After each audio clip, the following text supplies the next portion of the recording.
Do you want to build a cabin 500 miles from home? I do. I did.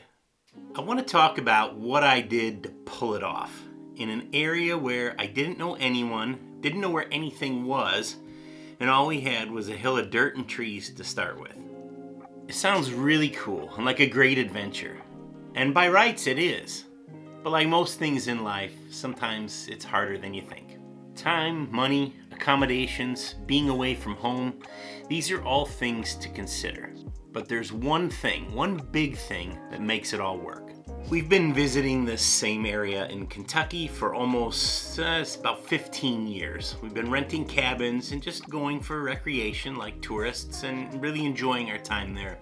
I kept saying to my wife, hey, we need to visit some other places, out west, out south, different things.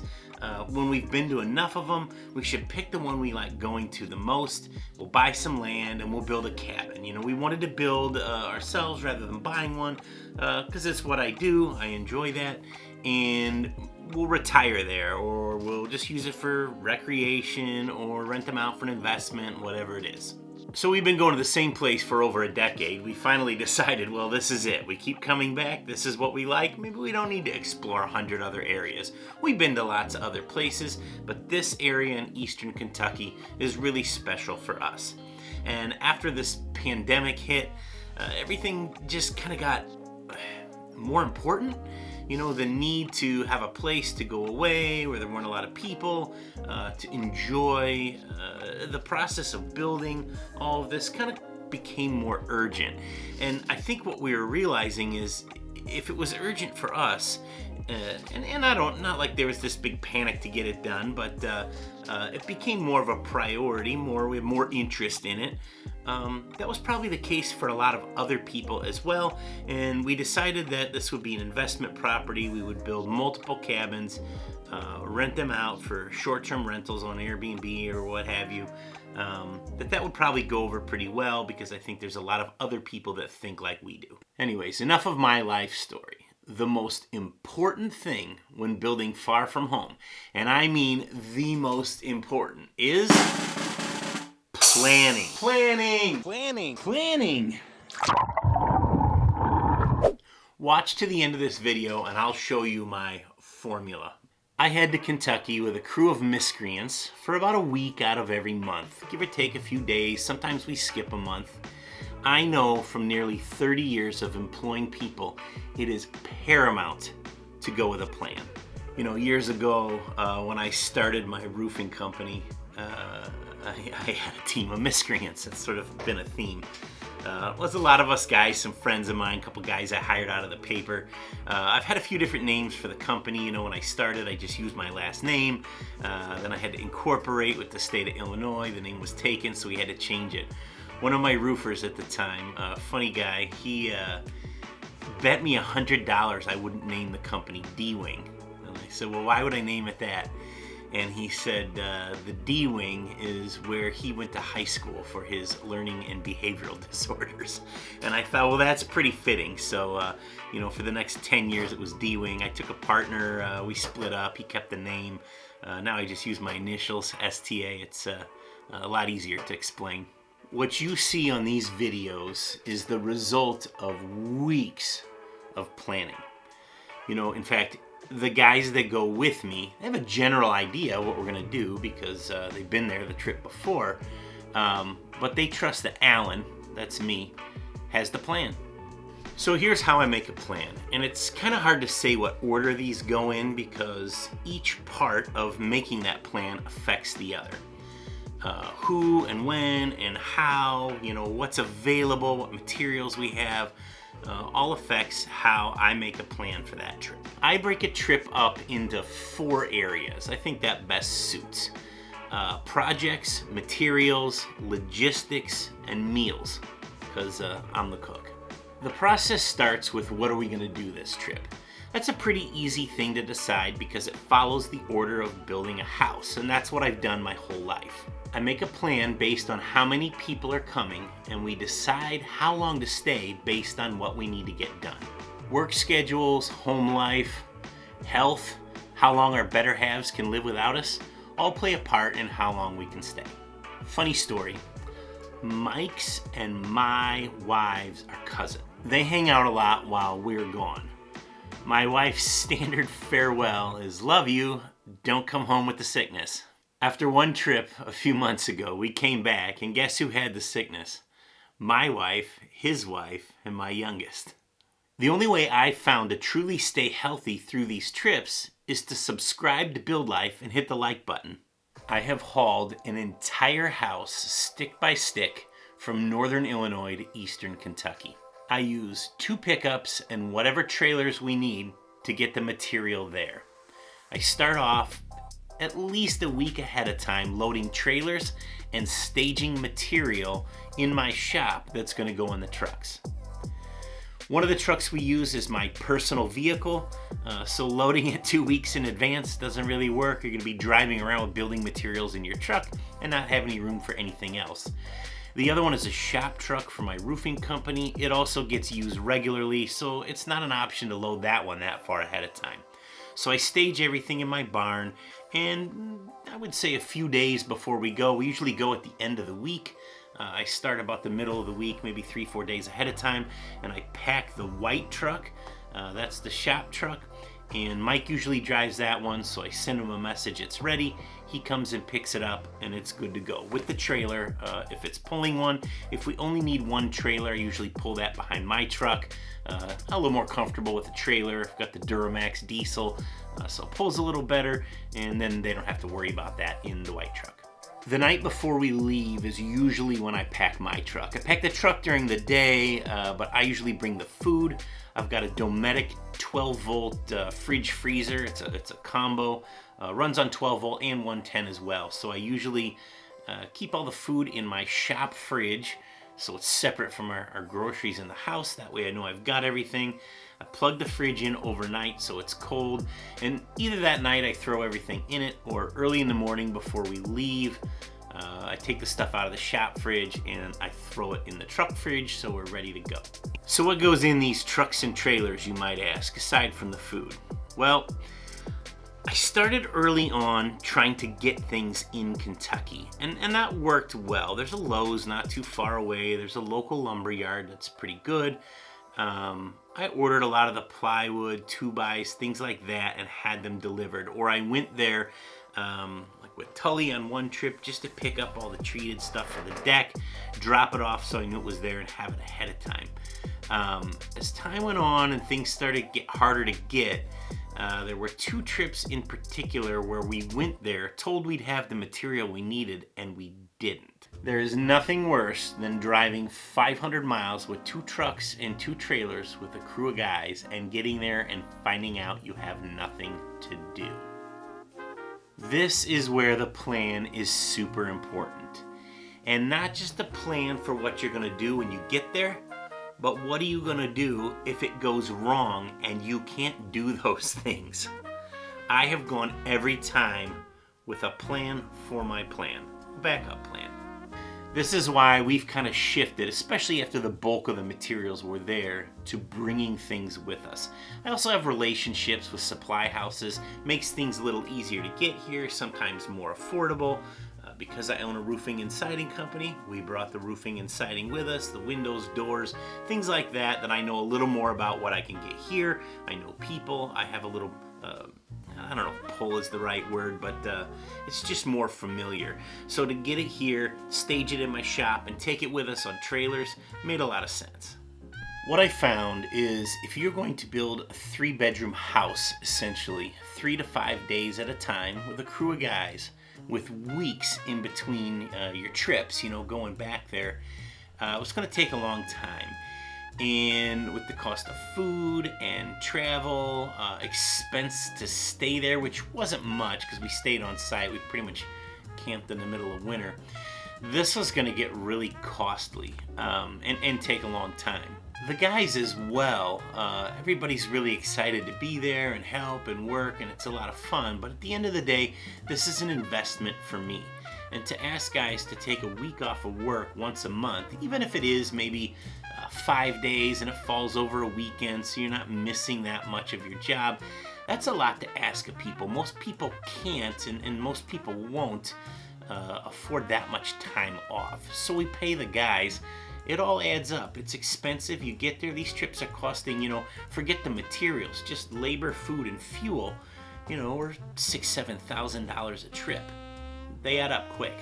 What I've done to offset some of the cost is make as many things here in my shop and take them assembled as I can. Like this staircase that I'm building now. This is for the loft. I could buy all these materials in Kentucky. I could make them in Kentucky. There are a lot of tools here I don't have there. It's quite enjoyable to work in the shop compared to doing it in the driveway in front of the cabin. But mostly, I'm able to take my time, build it 100% by myself, put it on a trailer, and it takes about 3 minutes to unload it and stand it up. Otherwise, you've got a bunch of guys helping out, you're spending all this time doing it, I have to pay for all of that. This probably saved me $500 just to build this stupid ladder, doing it by myself in my shop. And there have been a lot of things like that, like the cabinets I built 100% before we left, tables, chairs, all the furniture, things like that, log beams, that went down the center of the building. I bought them, I rough cut them, I peeled them, sanded them, varnished them, had them all ready, so all we have to do is install them. It saves a lot of time and money. I also decided we needed a full set of tools that we could leave in Kentucky and a place to store them. Hauling all of your tools and equipment back and forth for every trip was taking up a lot of room in the trucks and trailers. It was making 2 trailers and 2 trucks necessary every trip. It just wasn't a very efficient way to do it. I thought it would probably save just enough gas and time being able to have it there than it would to bring it all back. So we bought a full set of tools, another Kubota tractor, a shipping container, side-by-side, a golf cart, and we built a shed to put it all in. This would be a lot if you were just going to build one small cabin, but we plan to build several there. I bought another house next door that'll need fully gutted and remodeled, and we'll build at least 2 more cabins after that. This is an investment for my future, so I thought the purchases made sense. They were in line with the direction we were going. And when we're done, if I have no need for it, we'll sell it or bring it home and use it for the business. It was the right decision for us. That brings me to my favorite part, the food. We take food with us for the majority of the meals. It's very convenient, it saves a lot of time. We started going out for one meal while we were there, usually in the middle of a long trip, kind of breaks it up and makes it better for everyone. When you got 6 guys that haven't showered for 4 days that all show up at a restaurant, it's a bit head-turning, not to mention nose-turning. So we've kind of gotten away from that, but what I found is we have kind of some staple meals that we do over and over again. I buy as much as I can here and take it with, as opposed to spending a couple hours at the grocery store getting ready. Usually we leave here early in the morning, and by the time we get there it's late afternoon. We unpack and it's time to eat. If you have to turn around and go to the grocery store for 2 hours, come back, cook, it's 10 o'clock before you get your first meal. So that way I can pre-cook a lot of things and take it with. This is very convenient, especially early on before we had a kitchen, because trying to cook these big meals and get everything done when you're sitting outside in the snow, it just doesn't work real well. Just to heat up, our taco meat and lay everything out was a chore. If we had to do it all from scratch, that would take a lot, and we might just sit around, eat a granola bar, and not eat dinner. So how do we make this work? How do we keep track of everything? I'm not the lawnmower man. I'm just a roofer who can barely spell his name. Let me show you what I do. I make lists. I make lists for my list. In fact, look, right here is my notes for this video. I put them all on my phone. I'm sure there are all kind of sophisticated apps and programs, stuff that my kids probably know about, but I like to keep it simple. I start with a Word doc and I use my phone. I start off in my Word doc with a list of what we are going to do that trip. Based on how many people are coming and how long we're going to stay, I make a list of what I think we can get done. Below that, I make a list of what I can pre-build to take with us, what I need to pack, and what it will take to build those things. I start way ahead of time, like months ahead of time. I also keep a list of what meals we're gonna eat. We pretty much do the same thing. We cook the same basic meals.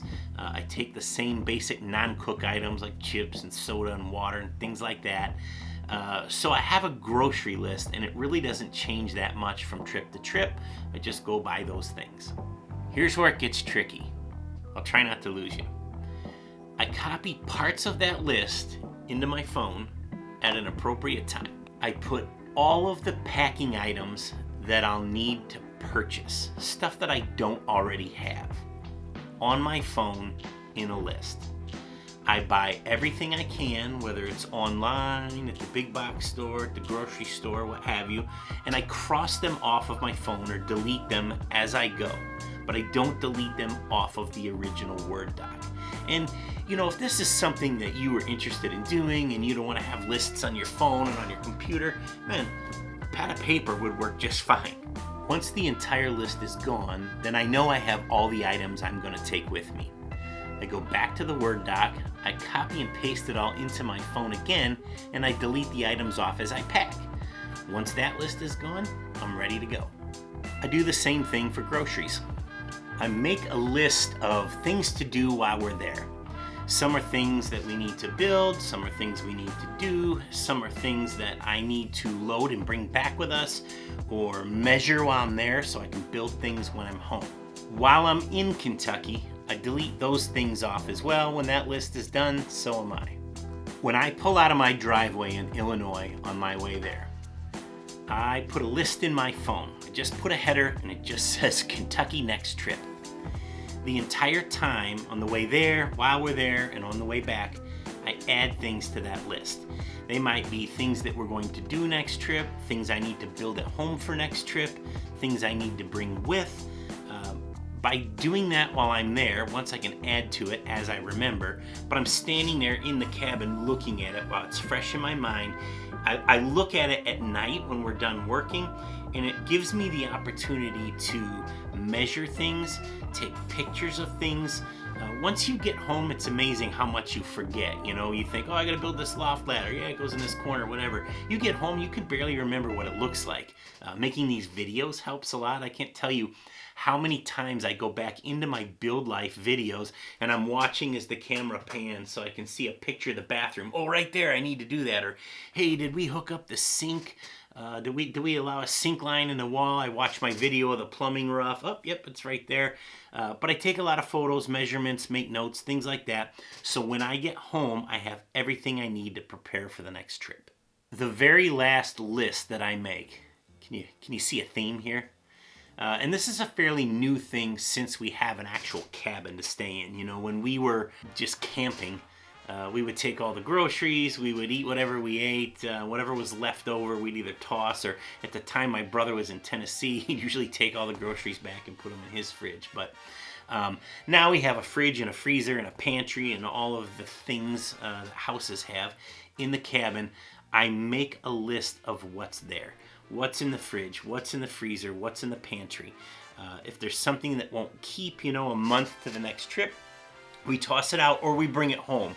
There's usually not very much, and if I don't bring a bunch of stuff home, I don't have to plug the fridge in on the way back.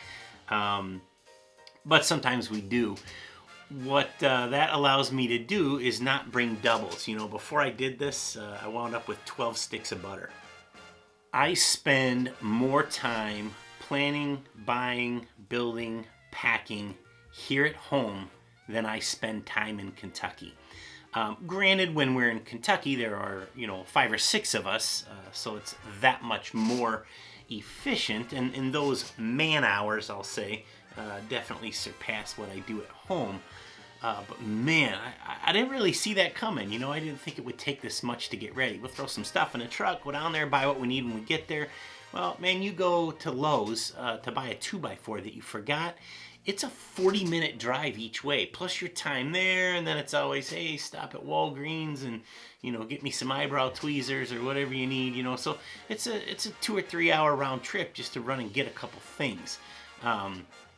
So it really does increase the productivity when I get it all ready here at home and spend that time here. And also it's just me, so you save that money as well.